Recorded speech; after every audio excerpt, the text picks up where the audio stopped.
గం గణపతయే నమః. శ్రీమాత్రే నమః. శ్రీ వారాహిదేవ్యై నమో నమః. ఓం శ్రీ కార్తీక దామోదరాయ నమః. Welcome to our YouTube channel Chagantipati talks. శివపురాణం ప్రథమాశ్వాసం తరువాయి భాగం.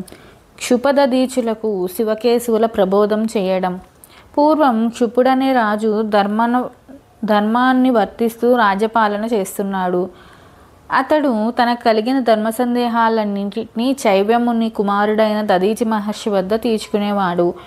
ఒకరోజు క్షుపుడు దదీచితో, ఓ ముని శ్రేష్ఠ, ఈశ్వరుడు ఈశాన్యుదిక్కు మాత్రమే అధిపతి కదా, శ్రీ మహావిష్ణువు విశ్వాధిపతి కదా, కనుక ఈశ్వరుని కన్నా శ్రీ మహావిష్ణువే గొప్పవాడు కదా, కనుక మనం ఇకపై ఈశ్వరుని పూజించడం మానేసి శ్రీ విష్ణువునే పూజించుదాం అన్నాడు.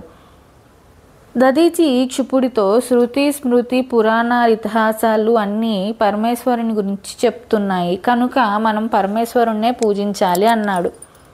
వెంటనే కోపంతో క్షుపుడు దదీచిని వజ్రాయుధంతో కొట్టాడు.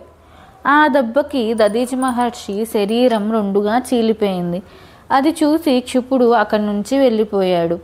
దదీచి శుక్రుడిని స్మరించాడు. శుక్రుడు వచ్చి దదీచిని మృత సంజీవునితో బ్రతికించి ఆ మృత సంజీవని మంత్రాన్ని జపించమన్నాడు.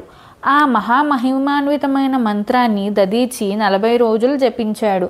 వెంటనే దదీచికి పరమేశ్వరుడు ప్రత్యక్షమయ్యాడు. పరమానందంతో దదీచి శంకరుణ్ణి ప్రార్థించాడు.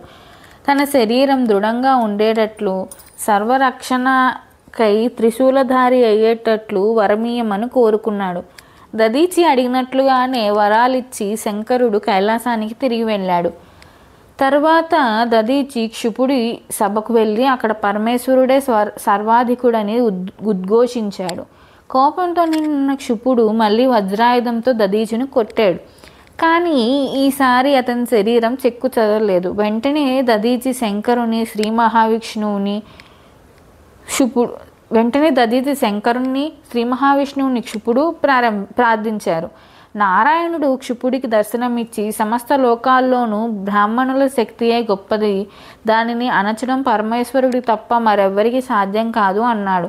పరమేశ్వర భక్తుడైన దదీచితో శంకరుడు, శ్రీ మహావిష్ణువు లోకపాలనా సౌకర్యం కోసం మహారాజులను సృష్టిస్తాడు, వాళ్ళని బాధించడం నీకు తగని పని. రాజులే లేకపోతే క్రతువులు నశించి యావత్ కర్మకాండ నశిస్తుంది. బ్రాహ్మణుల బలాన్ని రాజుల మీద ఉపయోగించకూడదు. నాకు శ్రీ మహావిష్ణువుకి భేదం ఏమాత్రం లేదు. శివకేశవులలో భేదాలను చూడడం మానేసి మీరిద్దరూ మిత్రులుగా ఉండమని ఉపదేశించాడు. ఈ విధంగా శివకేశవులిద్దరూ క్షుపదదీచులకు ప్రత్యక్షమై వాళ్ళిద్దరికీ భేదం లేదని, వేరుగా చూడవద్దని చెప్పారు. కనుక మనం కూడా ఆ విషయాన్ని గమనించి భగవంతుణ్ణి సర్వరూపాలలో తేడా లేని, భేదాలు లేని చూడడం మానేసి, ఏకం సత్ విప్ర బహుదా వదంతి, ఒకే పరమాత్మ కోరుకునే వారికి అనుసరించి అనేక విధాలుగా దర్శనమిస్తాడు అని తెలుసుకొని భగవంతుని యందు మాత్రమే నమ్మకం ఉంచి ఆయనందు భక్తితో ప్రవర్తిస్తూ ఆ పరమేశ్వరుని అనుగ్రహానికి పాత్రులమవడానికి ప్రయత్నిద్దాము. ప్రథమాశ్వాసం పరిసమాప్తం. మహామృత్యుంజయ మంత్రం. ఓం త్రయంబకం యజామహే సుగంధిం పుష్టివర్ధనం ఉర్వారుకమివ బంధనాత్ మృత్యోర్ముక్షీయమామృతాత్. ఇంకా ద్వితీయోశ్వాసానికి మనం వెళ్దాం. శివపురాణం ద్వితీయాశ్వాసం. హిమవంతుడు గృహస్థుడవడం. నందీశ్వరుడు మార్కండేయ మహర్షి చెప్పిన పార్వతీ కళ్యాణ వృత్తాంతం సూతుడు సౌనకాది మహర్షులకు వివరంగా చెప్పాలనుకున్నాడు. ప్రపంచం మొత్తానికి మిక్కిలి ప్రసిద్ధి పొందిన ప్రశస్తమైన హిమవత్ పర్వతం భారతదేశానికి ఉత్తరం దిక్కున ఉంది. ప్రకాశవంతమైన సౌందర్య రాశి, దాన్నే వెండికొండ అని కూడా పిలుస్తారు. పర్వతరాజు ఆ హిమవత్ పర్వతం ప్రకృతి సౌందర్యానికి, సుగంధభరితమైన ఫలపుష్పాదులకు, మహామునుల తపస్సంపదలకు నిలయం. దాని అధిపతి హిమవంతుడు. మహర్షులంతా హిమవంతునికి వివాహం గురించి ఆలోచించారు. హిమవంతుడు దేవతలందరినీ సందర్శించి క్షేమ సమాచారాలు అడిగి తన వలన వాళ్ళు చేయించుకోవాల్సిన పనులేమైనా ఉన్నాయా అని అడిగాడు. అతడి వినయ విధేయతలకు మంచితనానికి సంతోషించి బ్రహ్మచారిగా ఉన్న హిమవంతుడిని గృహస్థుడిగా చేయాలని మేనక అనే అందాల రాశిని తీసుకువచ్చి హిమవంతుడికి వివాహం చేసి ఆ దంపతులను ఆశీర్వదించి అనేక వరాలను ప్రసాదించి తిరిగి వెళ్ళారు ఋషులు. హిమవంతుడు భార్యతో తన నివాసానికి వెళ్ళాడు. స్వదాపుత్రికలకు సనకసనందుల శాపం. పూర్వం దక్ష ప్రజాపతి తన కుమార్తెయగు స్వధని దేవతలకిచ్చి వివాహం చేశాడు. ఆమెకి మేనక, ధన్య, కళావతి అనే 3 కుమార్తెలు కలిగారు. సౌందర్యవంతులైన ఆ 3 యోగినులుగా లోకమంతా తిరుగుతున్నారు. ఒకరోజు లక్ష్మీనారాయణను దర్శించి మాట్లాడుతున్నారు ఆ 3. అదే సమయంలో సనకసనందనాదులు అక్కడికి వచ్చారు. శ్రీహరి వారికి ఎదురెళ్ళి నమస్కరించి ఉచితమైన సింహాసనాల్లో కూర్చోబెట్టారు. కానీ నారాయణ దగ్గర ఉన్న పితృదేవక పుత్రికలు 3 వాళ్ళని చూసి కూడా నిర్లక్ష్యంతో మెదలకుండా ఉన్నారు. వాళ్ళ నిర్లక్ష్యాన్ని సనకసనందనాదుల కోపం వచ్చింది. వాళ్ళతో, మీరు 3 మమ్మల్ని నిర్లక్ష్యంతో గౌరవించినందున వల్ల కొంతకాలం పాటు స్వర్గలోకం నుండి దిగి భూలోకంలో ఉండి అక్కడ వాళ్ళనే వివాహమాడి సుఖంగా ఉంటారు అని శపించారు. ఆ 3 కన్యలు అవివేకులమైన మమ్మల్ని జ్ఞానులైన మీరు క్షమించి శాప విమోచనాన్ని వివరించమని ప్రార్థించారు. మహర్షులు దయతో, మీకు మేమిచ్చిన శాపం లోకోపకారం కోసమే. మీలో మేనక హిమవంతుని వివాహమాడి పార్వతికి, ధన్య జనకుని వివాహమాడి సీతకు తల్లి అయి, కళావతి వృషభులకు జన్మనిచ్చి రాధకు తల్లి అవుతుంది. ఆ రాధ శ్రీకృష్ణుని వివాహమాడుతుంది. ఈ విధంగా మీరంతా లోక కళ్యాణానికే ఉపకరిస్తారు అని చెప్పారు. కన్యలు 3 సంతోషంతో వారి నివాసాలకు వెళ్ళారు. పార్వతీదేవి పుట్టుక. మహర్షులారా, మేనక హిమవంతులు కొంతకాలం సుఖాల్లో తేలియాడుతూ క్రీడాసక్తులై ఉండగా ఒక రోజున దేవతలంతా అతని దగ్గరికి వచ్చి అతడు చేసిన మర్యాదలు అందుకున్నారు. అప్పుడు హిమవంతుడు వారితో, మీ రాక వలన మా గృహం పావనమైనది, నా జన్మ ధన్యతను పొందింది. మీ రాకకి కారణం ఏమిటో నా మీద దయ ఉంచి చెప్పమని మీ ఆజ్ఞను శిరసావహిస్తానని మాట ఇచ్చాడు.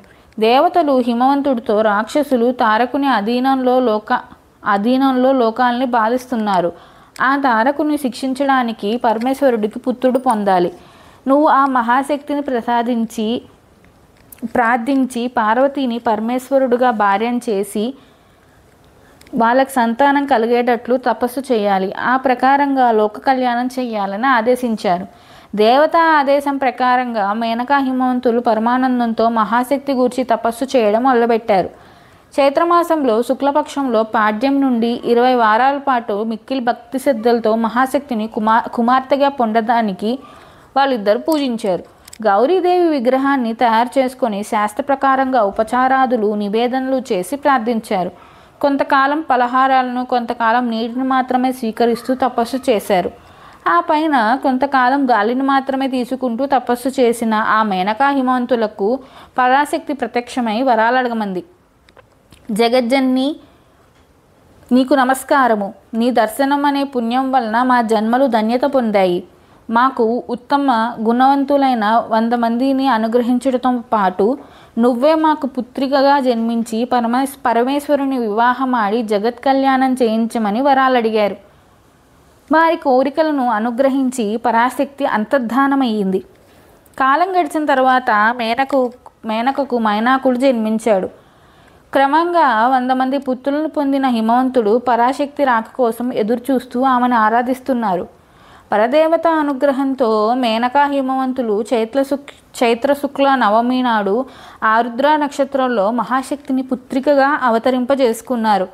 ఆ సమయానికి ఆకాశమండలం తేజోమండలమయ్యింది. చల్లని మలయమారుతాలు వీస్తుండగా దేవదుందువులు సందడుల్లో పూలవాన కురిసింది. పరాశక్తి మేనకకి చతుర్భుజాలతో నుదుట 3వ కంటితో ప్రకాశిస్తూ దర్శనమిచ్చింది. అది చూసి మేనక, జగన్మాత, అసామాన్య శక్తివైన నువ్వు సామాన్య బాలికగా మారి దర్శనమిచ్చి కాపాడమని ప్రార్థించింది. మేనక కోరిన కోరిక మేరకు పరాశక్తి తన మాయతో పసిపాలకగా మారి సహజంగా ఏడుపు మొదలుపెట్టింది. అప్పుడు ఆనందభరితులైన మేనకా హిమవంతులు ముద్దులొలుకుతున్న ఆ బాలికను ఎత్తుకొని ముద్దాడి బ్రాహ్మణుల ఆశీర్వాదాలు అందుకొని వారిని సంతృప్తిపరిచి పుత్రికను అల్లారు ముద్దుగా చూసుకుంటున్నారు. ఒకనాడు ఆకాశవాణి హిమవంతుడితో, మీ కుమార్తె పార్వతి అనే పేరుతో పిలువబడుతుంది. యుక్త వయస్కురాలైనాక పరమేశ్వరుని వివాహమాడి ముల్లోకాల వారి చేత గౌరవింపబడుతుంది, పూజింపబడుతుంది అన్నది. ఆ మాటలు విన్న దేవతలు, మునులు అందరూ సంతసించారు. పార్వతి ఆటపాటలతో కాలం గడుపుతూ దినదిన ప్రవర్ధమానం అవుతున్నది. ఆమె ఆటపాటలను, ముద్దు మురిపాలను చూసి హిమవత్పర్వత వాసులంతా ఆనందిస్తున్నారు. కొంతకాలానికి తన మహతిని వాయించుకుంటూ లోకసంచారం చేసే నారదుడు హిమవంతుని వద్దకు వచ్చాడు. హిమవంతుడు ఆ దేవర్షికి తగిన సత్కారాలు చేసి ఆతిథ్యం ఇచ్చి ఉచితాసీనుణ్ణి చేసి గౌరవించాడు. పార్వతి చేత మహర్షికి నమస్కారం చేయించాడు. యుక్త వయస్కురాలైన పార్వతికి తగిన వరుణ్ణి మీ దృష్టిలో ఉంటే చెప్పమని అడిగాడు. వెంటనే నారదుడు పార్వతీదేవి హస్తరేఖలను పరిశీలించాడు. ఆమెకి తగిన వరుడు పరమేశ్వరుడేనని, ఆదిదేవుడిగా అందరూ పూజలందుకునే పరమశివుడే హిమవంతుడికి అల్లుడవుతాడని, ఇదంతా హిమవంతుని అదృష్టమేమని వివరంగా చెప్పాడు. నారదుడి మాట ప్రకారం జరగాలని కోరుకున్న మేనకా హిమవంతులు పరమేశ్వరుని భర్తగా పొందడం కోసం తపస్సు చేయమని పార్వతీదేవిని ప్రేరేపించారు. సతీ వియోగంతో వైరాగ్యంలో మునిగిన శంకరుడిని శ్రీమన్నారాయణుడు తన వశం చేసుకొని జ్ఞాన మార్గాన్ని బోధించాడు. కైలాసాచలంపై సదాశివుడు నారాయణ జపం చేస్తూ వీరాసనంలో కూర్చుని ఉండగా శంకరుని నుదుటి నుండి ఒక చెమట చుక్క రాలి నేల మీద పడింది. ఆ చుక్క నుండి విశిష్టుడైన కుమారుడు ఒకడు జన్మించాడు. భూదేవి ఆ పిల్లవాడిని శంకరుని దగ్గరికి తీసుకెళ్ళింది. పరమేశ్వరుడు భూదేవి నుండి పుట్టిన ఈ పిల్లవాడు భౌముడని చెప్పాడు. అతన్ని వెళ్ళింది భూదేవి. భౌముడు క్రమక్రమంగా పెరుగుతూ శివుని గూర్చి తపస్సు చేస్తున్నాడు. తన కుమారుడైన అతని పట్ల అనురాగంతో పరమేశ్వరుడు అతడికి కుజుడు అనే పేరుతో గ్రహమండలంలో స్థానం కల్పించాడు. అప్పటి నుండి భౌముడు కుజుడని పిలువబడుతున్నాడు. ఆ తరువాత శంకరుడు మహాతపస్సమాధిలో మునిగిపోయాడు.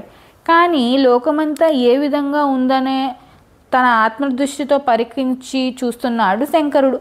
అప్పుడు అతడికి తన కోసమే తపస్సు చేస్తున్న పార్వతి రూపంలో ఉన్న మహాశక్తి కనపడింది. అది చూసి పరమానందభరితుడయ్యాడు. ద్వితీయాశ్వాసం తరువాయి భాగం మరుసటి వీడియోలో చేస్తాను. Please subscribe my channel. Thank you.